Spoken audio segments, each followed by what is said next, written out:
de emergência devidamente sinalizadas, como vocês podem observar aqui no nosso painel. Não precisa desligar o seu celular, apenas use em modo silencioso. Filme, fotografe e poste, sempre usando a nossa hashtag BigFestival 2018. Aproveite. Nosso próximo painel, Big Business, aprendendo com seus erros. Sejam todos bem-vindos ao Big Festival 2018, o maior festival de games independentes da América Latina. Antes de anunciar nosso próximo painel, eu gostaria de lembrar que você pode enviar, e tão somente pode enviar suas perguntas pelo nosso aplicativo Big Festival 2018.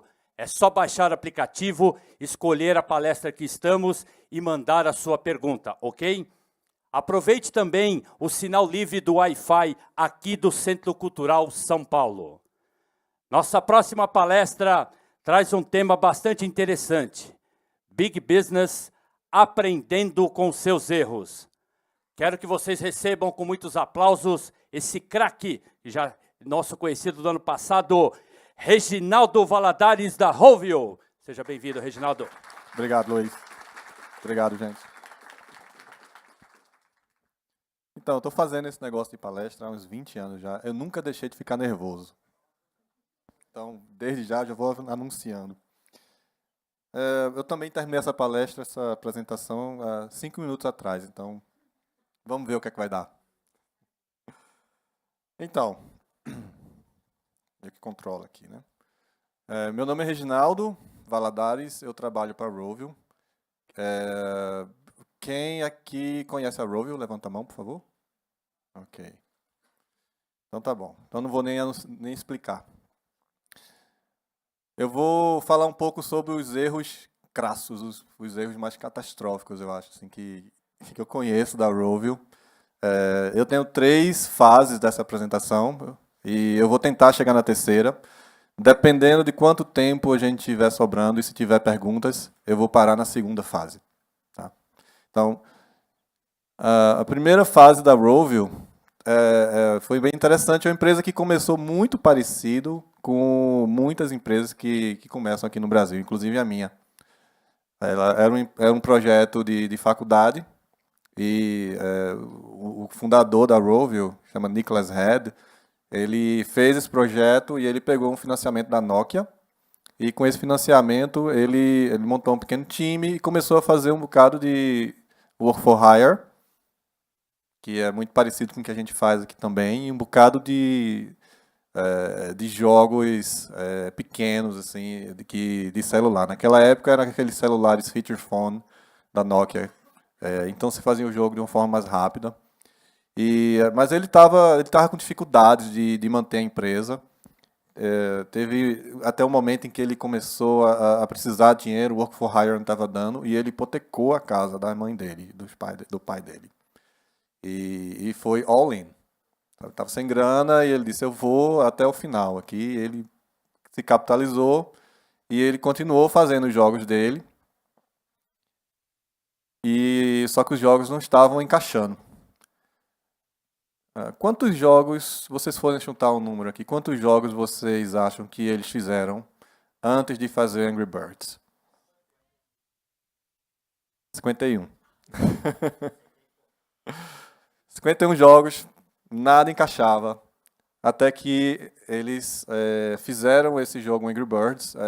O pessoal gostou muito da arte, do estilo, era um jogo bem simples, e aí eles arranjaram um publisher e lançaram o jogo na Itália. Em poucos dias, o jogo chegou em número 1. E eles, na verdade, o pessoal ficou muito surpreso quando isso aconteceu, ninguém esperava. E aí foi isso, foi o Angry Birds. E aí o que é que eles aprenderam com isso? E eu acho que vale a pena para todos nós. Primeiro é que se você está pensando em começar uma empresa, que eu acho que é o objetivo provavelmente de muitos de vocês aqui, pensem no longo prazo. Vocês podem conseguir muito rápido o que vocês querem, mas provavelmente não vai ser de primeira. Então, pensem como é que vocês vão conseguir se financiar por 1, 2, 3, 4, 5 anos. No caso da Rovio foram acho que 5 anos. E, principalmente, pense muito bem no tamanho dos jogos que vocês vão fazerem. Eu falo, por exemplo, por experiência própria. Meu primeiro jogo, quando eu montei minha empresa, saí da faculdade, foi um MMO. E não só foi um MMO, mas isso era em 2000. E não tinha ainda banda larga no Brasil. Então foi uma coisa muito inteligente. Então, se você vai fazer o seu jogo, eu sugiro que vocês reduzam o seu jogo ao menor tamanho possível. E aí, depois que vocês fizerem isso, reduzam novamente. Por quê? Porque vocês vão precisar de muitas apostas. Então, o primeiro jogo não vai dar certo, faça o segundo deu certo, faça o terceiro. Se você fizer um jogo muito grande, você não vai conseguir fazer isso. E uma das principais razões para isso, e acho que foi isso que eles perceberam com o Angry Birds, é que o mais de tudo você vai precisar de muita sorte. Acho que é isso que ninguém fala nessa indústria, né? Mas você acha que tem certeza de muita coisa, mas é muito volátil, muito difícil essa indústria. A gente não sabe o que vai acontecer daqui a um mês, basicamente. Então, para vocês terem sucesso, vocês vão precisar, antes de tudo, de ter muita sorte. E para ter sorte, vocês vão precisar de muitas apostas. Então, pensem pequeno no começo e pensem em muitas apostas. Então, a segunda, e eu acho que eu vou ter tempo de chegar na terceira, que eu falei rápido. A segunda história é um pouco mais interessante. Depois que o Angry Birds se tornou o que tornou, a gente ficou por 2 anos como o jogo número 1 da App Store da Google Play. Nenhum outro jogo desbancou a gente. Então, chegou no topo. A Rovio foi, por muitos anos, a maior empresa de desenvolvimento de jogos para celular do mundo. Né? E a gente até hoje ainda detém o recorde do jogo que ficou mais tempo em número na primeira posição do ranking de mobile. Em 2018, a gente quebrou o recorde de 4 bilhões de downloads em todos os jogos Angry Birds que a gente tem na nossa família. Né? Então, a gente chegou a ter, a gente hoje em dia ainda tem mais de 90% de brand awareness. Na pesquisa que você faz, você chega uma pessoa na rua e pergunta, você conhece Angry Birds? Mais de 90% das pessoas, em qualquer lugar do mundo, dizem que conhecem, em média. Só os personagens topo da Disney, tipo Mickey, têm o mesmo tipo de penetração que esses personagens têm. Né? Então imagina o que acontece quando você chega na primeira posição, a gente conseguia coisas incríveis. A gente lançou o Angry Birds Space do espaço. A gente pediu para a NASA, vocês podem, por favor, lançar o jogo para a gente do espaço? Aí a NASA disse, olha, a gente pode, mas a gente só não tem ninguém indo para lá esse semestre. E aí o cara da Rovio falou, mas eu conheço o astronauta da Rússia. Aí o cara pegou o trem, foi em São Petersburgo, e conversou com o cara, e disse, bom, leva. Ele levou um bonequinho de pelúcia, um estilingue, e um astronauta americano fez um filme na Estação Espacial Internacional, jogando videogame de brinquedo, e esse filme virou o filme de lançamento do Angry Birds. A gente conseguia fazer coisas dessa natureza, completamente malucas, né? Mas aí que começou a acontecer uma coisa no mercado. Esse gráfico mostra a quantidade de dinheiro por ano que os usuários gastaram com jogos. Então, quando começou a ter receita de jogo para celular, isso é só dos Estados Unidos, né? Não, isso é worldwide, na verdade. Então, quando você começou a ter receita de jogo para celular, de repente, aqui em 2011, aconteceu alguma coisa e a receita cresceu exponencialmente. Quem sabe dizer o que foi que aconteceu em 2011? Não? Hã? Não? Não. Não, quase. A Apple e o Google permitiram que você fizesse compra dentro do jogo. De repente, as pessoas podiam baixar o jogo de graça e o desenvolvedor poderia cobrar por itens dentro do jogo. Foi assim que nasceu o Free-to-Play em mobile. Quando o Free-to-Play nasceu, o mercado cresceu exponencialmente. Esse gráfico está um pouco desatualizado, mas bom, ele continuou crescendo exponencialmente por muito tempo depois disso e está num patamar bem mais alto. Então, Free-to-Play mudou completamente o mercado ao ponto que hoje quase 99% da receita de jogos para celular no mundo vende jogos free to play. Menos de 1% hoje em dia vende jogos premium que você paga para baixar. Só que a gente fazia jogos premiums. A Rovio era conhecida por fazer o jogo premium de sucesso, que ensinou as pessoas a usar smartphone. Então, para a gente foi muito difícil abandonar esse tipo de modelo de negócio, né? Aí começaram a aparecer problemas. A gente cresceu bastante, né? Nesses 3 anos a gente saiu de menos de 50 pessoas para um time de 900 pessoas. A gente tinha, todo dia chegavam, todo mês você tinha 30, 40 novas pessoas chegando na empresa, era um absurdo. E a gente começou a fazer várias iniciativas. A gente fazia livros infantis, a gente tinha animações para YouTube, a gente tinha parque temático, a gente ainda tem parque temático. Inaugurou semana passada, por sinal, um em Doha, do Angry Birds. A gente tinha plataformas de tecnologia, então a nossa meta era desbancar a Disney. Nem um pouquinho ousado, né? Só que a gente percebeu que havia uma transição para free to play, só que a gente foi muito devagar. Começou a fazer. O erro clássico de um desenvolvedor que está acostumado a fazer jogo premium para fazer jogo free to play, você começa a fazer com um bocado de preconceito e acha que não, a gente tem que pegar leve com o usuário. Não pode cobrar isso tudo. A gente não pode tem que ter controle sobre quanto o usuário vai gastar no jogo. Ou a gente não pode ser muito agressivo, insinuando demais que ele vai ter vantagem no jogo se ele pagar, porque aí as pessoas vão achar que o jogo é pay to win e não vão querer jogar. Então a gente entrou no free to play com muito medo de fazer isso e com muito preconceito também, né? Tem várias pessoas na empresa que não queriam fazer. E aí começou o problema. 2015 e 2016 foram anos bem difíceis para a Rovio. Em 2015, a gente demitiu 150 pessoas. Em 2016, a gente demitiu... não, isso foi 2014, a gente demitiu 150, 2015 a gente demitiu mais 100 e tantas pessoas. E a gente fechou várias divisões da empresa, né? E eu me lembro, foi engraçado, porque eu entrei na Rovio em 2016, no dia que eu entreguei a carta de demissão para a empresa que eu trabalhava antes, 1 hora depois minha irmã me mandou mensagem: você viu isso aqui? Que ela sabia que eu ia trabalhar na Rovio, tinha saído na mídia que a Rovio estava demitindo 100 pessoas. Péssimo timing, né?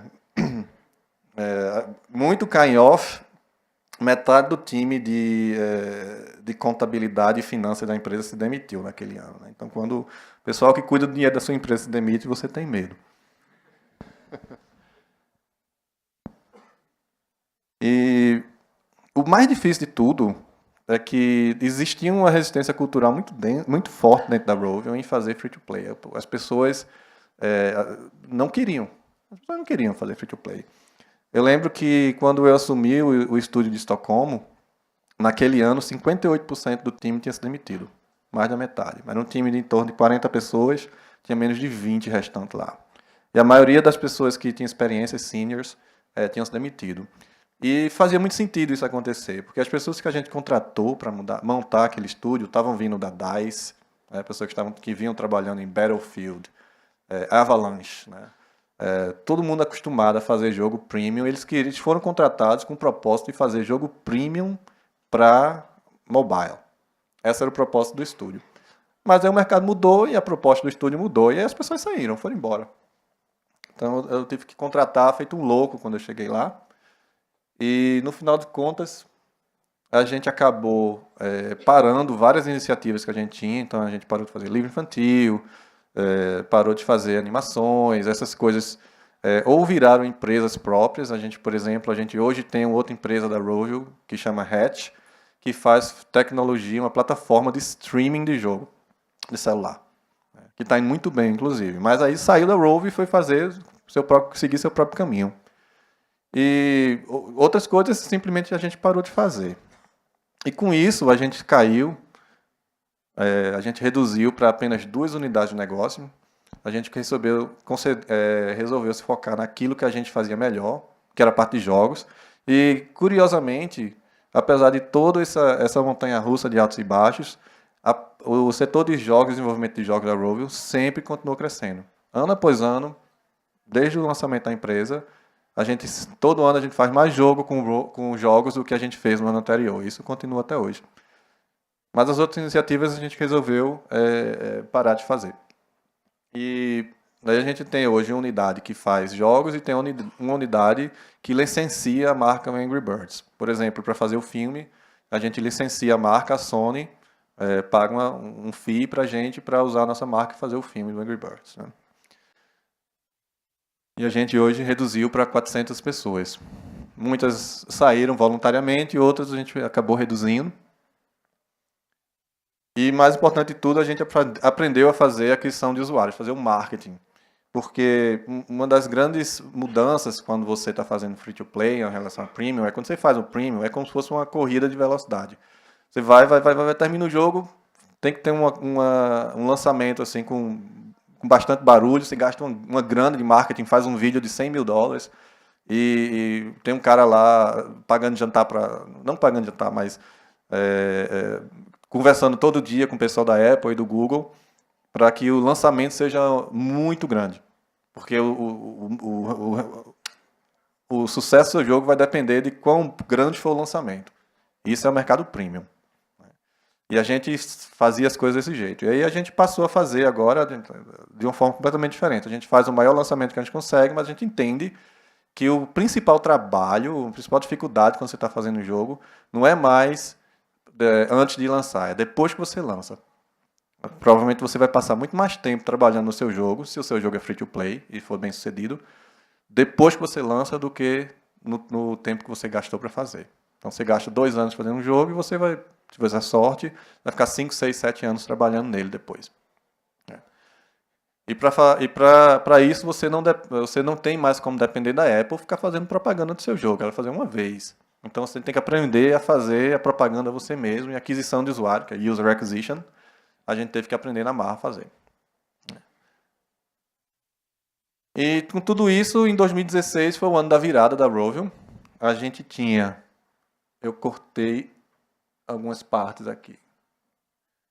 Mas a Rovio em 2016, esse era o alvo, o target da Rovio. Em 2017, a gente tinha a ambição de fazer a linha amarela, quer dizer, a gente se comprometeu com a linha vermelha, é isso que a gente acha. Mas a gente gostaria de chegar naquele ponto, na linha amarela. E a gente chegou na linha verde. Foi um resultado assim, muito melhor até mesmo do que a gente esperava. E ano passado a gente quebrou todos os recordes da gente de receita. Então foi o melhor ano da história da Rovio em termos de receita. Então o que é que a gente aprendeu com isso? Primeiro é que você nunca pode sentar no que você conquistou e se acomodar. Está sempre tendo que olhar o que está vindo no mercado, como é que está o futuro. Então hoje a gente tem iniciativas bem específicas em diferentes modelos de negócio, em diferentes plataformas, que a gente está testando, a gente não divulga, né? São iniciativas secretas, ou não secretas, mas internas da Rovio. Mas a gente não para de pesquisar ou de tentar fazer coisas que são diferentes do que a gente já faz hoje. Então, se você um dia chegar nesse ponto e você conseguir se estabilizar no mercado, não conte que isso vai durar para sempre. Pare para pensar sempre onde é que o mercado está indo e como isso pode afetar você, e tente investir um pouco do seu dinheiro em fazer projetos que você acha que vão ser relevantes daqui a 2, 3, 4, 5 anos. O segundo é foco. Né? A gente chegou a um ponto em que a gente achava que a gente podia fazer tudo. Na verdade, a gente podia fazer qualquer coisa. A gente podia ser uma empresa de animação, a gente podia ser uma empresa de games, a gente podia ser uma empresa de licenciamento. A gente só não podia ser tudo ao mesmo tempo. Isso não dá. Né? Então, estratégia é justamente isso. O método de escolher onde você vai focar os seus recursos. Então, a gente aprendeu a duras penas isso e recomendo para todo mundo. A gente ainda tem algum tempo. Tem perguntas? Tem? Então vamos para as perguntas. Se sobrar tempo no final, eu passo o resto dos slides. Na sua visão, quais são as tendências na área de games às quais os desenvolvedores deveriam estar atentos? Ok. Depende muito da plataforma, né? Tem uma coisa que eu sempre mantenho a atenção, são as mudanças políticas e regulatórias que envolvem o mundo dos jogos, né? Então, por exemplo, agora a Bélgica proibiu in-app purchase. A China e o Japão forçam agora você, quando você tem uma gacha, não sei se você sabe o que é gacha, acho que muitos de vocês devem saber. Agora você é obrigado a dizer qual é a probabilidade de você ganhar cada item lá, né? Então não pode ser mais escondido. Então, uma das tendências que eu estou vendo é de mais regularização e controle, principalmente de jogos free-to-play. E eu acho que no futuro você vai ser limitado quanto você vai poder cobrar ou você vai poder monetizar de cada jogador. Então, na média, se você tem um jogador que gasta 100 mil no seu jogo, acho que Clash of Clans tem gente que gastou 2, 3 milhões de dólares já no jogo. Eu acho que no futuro isso pode vir a ser proibido. Então, isso tem uma implicação fundamental em como você projeta seu jogo, porque você tem que passar a tentar fazer mais dinheiro para o jogador, ao invés de tentar fazer o máximo de dinheiro possível de um jogador só. Isso muda bastante a forma como você projeta seu jogo. Eu olho com muita curiosidade também o que está acontecendo com o Instant Games. Eu não sei se isso vai... O Instant Games é a plataforma de jogos do Messenger do Facebook. Eu não sei se vai ser essa que vai pegar, mas eu vejo a Coreia do Sul, que tem o Kakao, e lá é uma plataforma de Messenger também, e todos os jogos são feitos em cima dessa plataforma. E a grande vantagem que esse tipo de plataforma tem é que você não precisa baixar um jogo ou instalar o jogo, né? Como é HTML5, você começa a jogar imediatamente. Então, para os jogadores é muita vantagem. Então, eu tenho mantido o meu alerta ligado para esse tipo de plataforma. Eu não sei se vai ser o do Facebook, mas acho que existe uma grande possibilidade de jogo para Messenger pegar. E, por fim, eu tenho visto uma crescente muito grande de capacidade de monetização através de propaganda dentro dos jogos, né? Era uma coisa muito marginal há 5 anos atrás. Hoje em dia é bem significativo já, e a tendência é de ficar cada vez mais significativo, porque as pessoas que fazem propaganda estão descobrindo que cada vez mais que não vale tanto a pena você fazer propaganda na televisão. Eu não assisto televisão. Eu conheço muitas pessoas que não têm mais televisão em casa. Então essas receitas de TV estão sendo seguradas pela geração mais antiga, que ainda se mantém assistindo TV, mas está diminuindo cada vez mais. Então, eles estão procurando outras mídias para fazer propaganda, e dentro de jogos existe muito espaço para fazer propaganda. Então, por conta disso, é uma concorrência maior de pessoas querendo fazer propaganda. Significa que o preço por propaganda vai subir para eles. Significa que os desenvolvedores que oferecem espaço para propaganda nesses seus jogos vão ganhar mais dinheiro no futuro. Então, você vê jogos que são hiper casuais, que você vê rapidamente chegam no número 1 de downloads. Esses jogos têm monetizado apenas e exclusivamente através de propaganda. E eles fazem muito dinheiro. Então, essas 3 tendências eu ficaria de olho. A próxima é: o que o pessoal da Rovio procura num profissional de games para ser contratado? Lento. Antes de tudo, tem que falar bem inglês, né? Principalmente, dependendo muito da posição, precisa mais outros. Se você é um programador,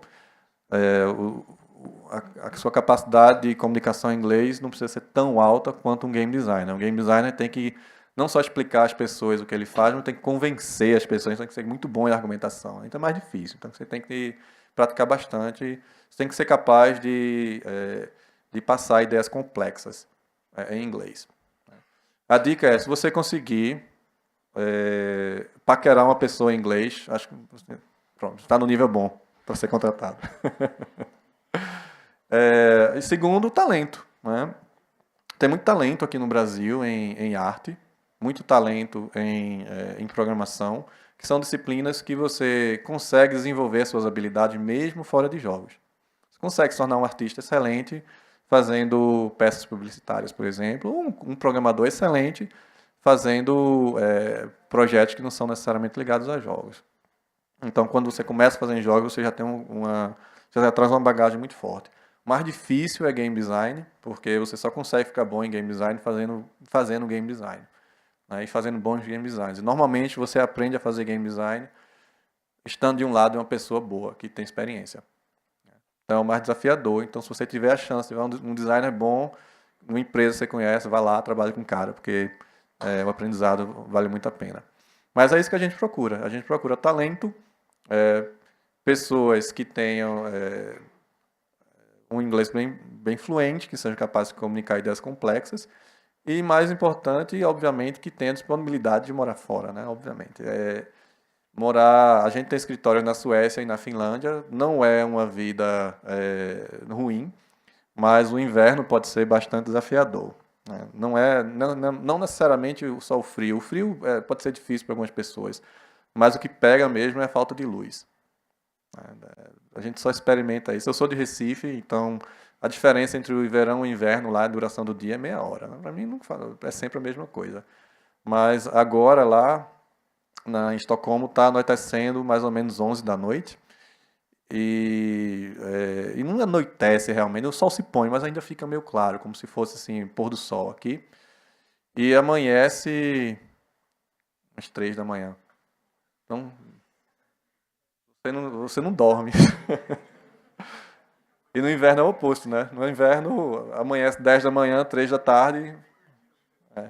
Se for fazer um almoço mais longo, você perdeu o dia. A outra é, você acha que a Rovio é somente conhecida pelo Angry Birds? E se sim, o que você acha que a Rovio acha disso? A gente escuta isso bastante. Eu acho que a questão central dessa pergunta é: a Rovio é um pônei de um truque só, né, como se fala em inglês. Quando é que a gente vai lançar um outro jogo com outra marca tão forte? Vai criar outra coisa tão grande quanto o Angry Birds, né? A gente tem alguns jogos que estão lançados já, que não são Angry Birds. Por exemplo, a Battle Bay. É um jogo excelente, assim, um jogo bem para gamer mesmo, que é um time de 5 contra um time de 5, é um MOBA, basicamente, e em tempo real. Então a gente não usa o IP, é um IP novo que a gente criou, que eu gosto bastante, inclusive. Alguns outros jogos que a gente desenvolveu nos últimos anos, e outros que ainda estão em desenvolvimento, não usam o IP Angry Birds, mas obviamente Angry Birds é muito mais conhecido do que qualquer outro jogo que a gente já fez. Na verdade, é muito, muito mais conhecido do que a própria empresa Rovio, né? O único lugar que as pessoas conhecem Rovio é na Finlândia. Qualquer pessoa na rua, você pergunta, o que é Rovio? Eles sabem. Fora de lá, ninguém sabe, né? Então, mas é sempre um desafio enorme. Quando você atinge um nível de sucesso que a gente atingiu com aquela marca, para alcançar de novo, eu acho que nunca vai acontecer. Mas também acho que não precisa. Acho que o importante é a gente continuar lançando bons jogos, que as pessoas gostem de jogar e que tragam coisas novas e refreshing para os jogadores. Quais foram os erros e acertos em UA? UA quer dizer aquisição de usuário, né? Ou seja, você pagar para trazer um usuário para dentro do seu jogo. Um dos erros o primeiro erro que eu citaria é que a gente não fez por muito tempo. A gente era muito tímido em fazer aquisição de usuário, né? A gente gastava, sei lá, 100 mil no ano, depois a gente passou a gastar 1 milhão no ano. Hoje a gente gasta 50, 70 milhões no ano. Então, o primeiro erro é que a gente não levava a sério. A gente esperava e dependia muito que a Apple e a Google iam fazer propaganda, iam dar destaque para os nossos jogos, e a gente conseguia os downloads assim, ou então a gente ia fazer promoção, e a gente ia mandar um jogador de um jogo para o outro. A gente tem 1 milhão de pessoas jogando esse jogo aqui, a gente bota um banner lá e o pessoal vai baixar o outro novo, né? E hoje em dia isso não é o bastante, nem de longe, você precisa muito mais que isso. Então, a gente não conseguia medir com precisão o resultado do dinheiro que a gente gastava em marketing. O que é que a gente está fazendo de muito bem hoje, né? É a segunda metade da pergunta. A gente está a gente consegue medir com precisão o resultado de todo o dinheiro que a gente investe. A gente tem uma meta de que a gente quer ter X% de lucro em relação ao marketing que a gente está gastando. Então, se eu gastar R$1.000 hoje, daqui a um ano eu quero esses R$1.000 de volta, ou seja, eu vou comprar X jogadores, esses jogadores vão continuar jogando, uma parte deles por um ano, e todo o dinheiro que esse grupo de jogadores, esses X, gastaram nos meus jogos, vão dar não só de volta os 1.000 que eu investi para trazer ele para jogar, como ainda um pouco mais. Né? Então a gente consegue não só medir exatamente quanto de retorno cada grupo de jogadores dá, mas a gente consegue fazer uma previsão de, dependendo de quanto a gente está pagando e dependendo de quanto o jogo está performando, a gente consegue ter uma previsão de quanto de receita a gente vai ter daqui a um ano nesse dinheiro que a gente gastou. A gente analisa 3 dias de desempenho desse grupo de jogadores que a gente comprou e a gente consegue ter precisão de saber quanto a gente pode gastar. Bom, é isso. Tá bom. Obrigado, gente. Obrigado. Muito obrigado a todos que acompanharam este painel, especialmente o nosso convidado, Reginaldo Valadares, da Rovio. Obrigado, Reginaldo, excelente palestra. Lembrando que a programação do Big Festival 2018 continua às 14h30, mais um super painel, games, cultura e resistência. Peço a todos que continuem subindo a nossa hashtag Big Festival 2018.